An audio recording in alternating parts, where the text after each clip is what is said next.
கரடி அண்ணே, காட்டுல எல்லா மரமும் காஞ்சு கிடக்குது. உணவு கிடைக்காம நானும் என் குழந்தைங்களும் தவிக்கிறோம். எங்காவது வாழைப்பழம் கிடைச்சா கொண்டு வந்து கொடுங்கண்ணே, புண்ணியமா போவோம். நானே உணவு கிடைக்காம போராடிட்டு இருக்கேன். ஆத்துல தண்ணி இருக்கிறப்ப பயிர் நிறைய மீன்களை சாப்பிட்டேன். இப்போ ஆறு வத்தி போனதுனால மீனே கிடைக்கல மாட்டேங்குது. தேன் கிடைச்சாவது உயிர் வாழலாம். இதெல்லாம் ஒரு பொழப்பு. அட போமா, என் நிலைமை உன்னோட மோசமா இருக்கு. நம்மளை விட கரடியோட நிலைமை மோசமா இருக்கே. அவருக்கு நம்ம தான் எப்படியாவது உதவணும்.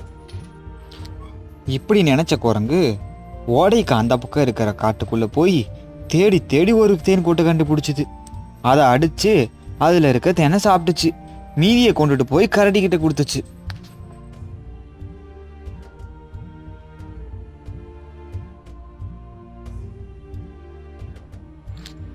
உண்மையிலேயே இந்த உதவி எந்த நாளும் மறக்க மாட்டேன்.